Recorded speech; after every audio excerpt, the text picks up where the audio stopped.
I've just filmed an intro to a new series that I'm going to create for the channel called Who is Foster?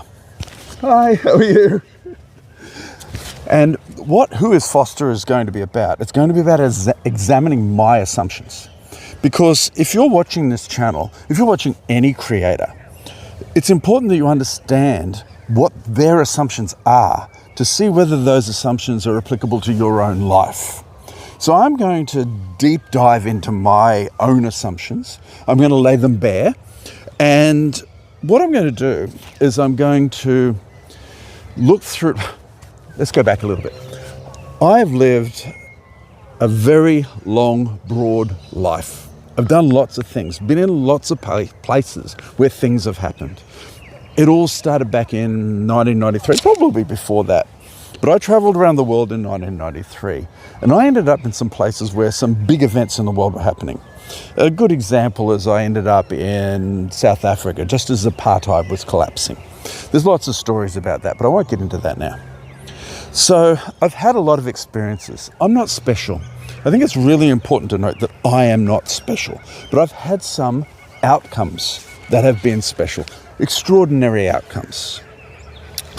So what I'm going to do is I'm going to go through my journals. I've got really well documented journals that I've gone back over and veracity checked over the years and compared them with current events and my own understanding of the world.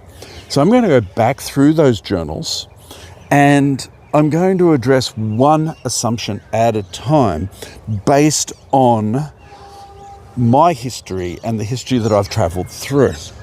So, for example, the first assumption that I'm going to address is, does wellness even matter? So, I first started doing wellness activities, particularly weights, when I was 12 or 13 years old. After looking at a Conan comic, and I thought to myself, I want to look like that. So it was all about body image to start off with. So I started training with weights. And then by the time that I was 14, I'd moved into a little country town and I had the opportunity to work as a fitness instructor, not qualified or anything, after school. So I'd go in after school and I would teach people the things that I knew. I worked under the supervision of a qualified fitness instructor, someone who'd done I think it was a human movements degree. So I learned a lot. And one of the things that I learned is that people didn't seem to be very interested in actual wellness. They didn't talk about wellness. What they talked about was whether they were going to end up looking hot or not. Was it going to be hot or not? I've got an alarm coming through. Let's get rid of that. So, hot or not? Me, 14-year-old, working in a gym, wondering why people weren't really focused on wellness. They were focused on being hot or not. So time went by, I did a lot of different jobs. When I hit 17, I started doing martial arts. Now, martial arts wasn't about being hot or not. Martial arts was about, for me, self-discipline, which was part of what I've got on my wrist at the moment. You can see I've got the Riddle of Steel tattooed on my wrist. It was about seeking answers to what makes us strong. What makes us, and bringing it back to the topic, well. So I eventually, after 5 years or so, became a martial arts instructor.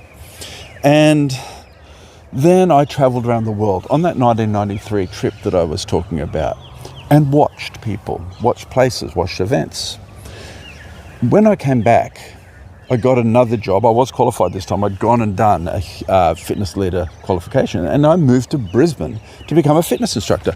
And I worked as a fitness instructor most of the way from the early 90s through to the early 2000s. And in that time, it came back again to that thing of people they didn't discuss wellness. They didn't seem interested in wellness. I wanted to promote wellness, but they didn't seem interested in wellness. What they seemed interested in was whether they were hot or not.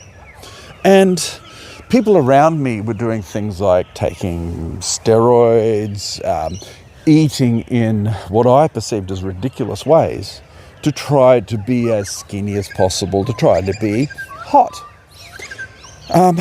That frustrated me. And I didn't feel that I had the capacity to convince people, to influence people, to focus on wellness. So I went and did a psychology degree. That took a lot because I hadn't finished high school. I dropped out of high school at the beginning of year 10 because I felt I was dumb. And it took a lot of study. I studied all the external psychology subjects that I could get my hands on through universities, philosophy, religions, maths, academic writing, everything I could get my hands on, and eventually got myself into a psychology degree in the early 2000s. I did that psychology degree with the idea in my mind that I would be able to learn how to encourage people to focus on wellness rather than body image. Body image was my focus. I did some studies on that at the time. And towards the end of my degree, I started to realize that even though I'd done all this study, I still didn't have a clue about how to help people focus on wellness rather than body image. So I went and did organizational psychology. Anyhow, full circle.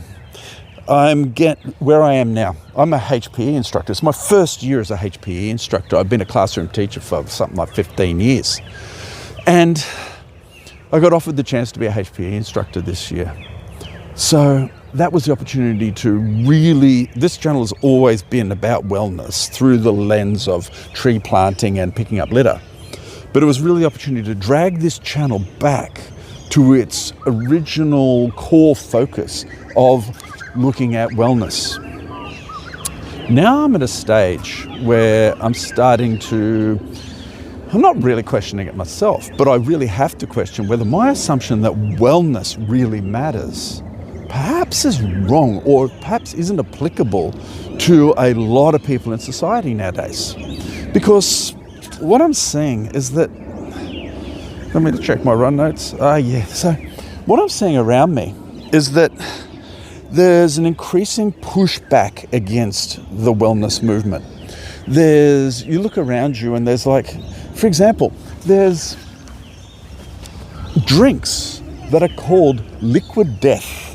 You look at all the different things in society that seem to almost put up on a pedestal the concept of doing things that are potentially bad for you. Let's take that back again a step. Perhaps the focus is that maybe immediate feeling good, hedonism, is now perceived as being more important than wellness.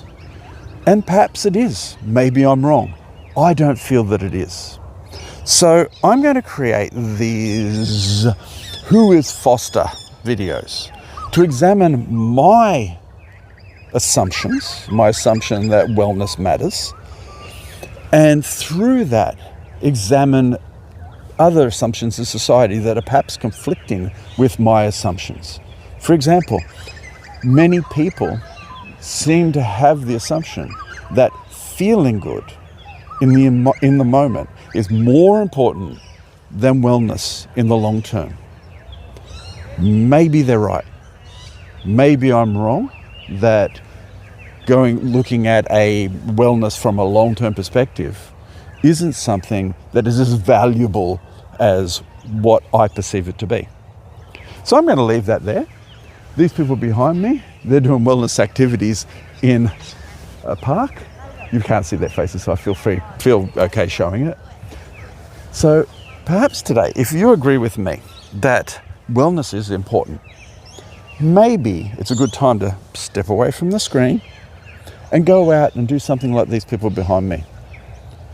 Or you might consider that wellness isn't as important. Perhaps hedonism is the most important thing. Perhaps feeling good in the moment is more important than long-term wellness. Let me know in the comments below what you think, and I'm going to go and start creating that first Who is Foster video.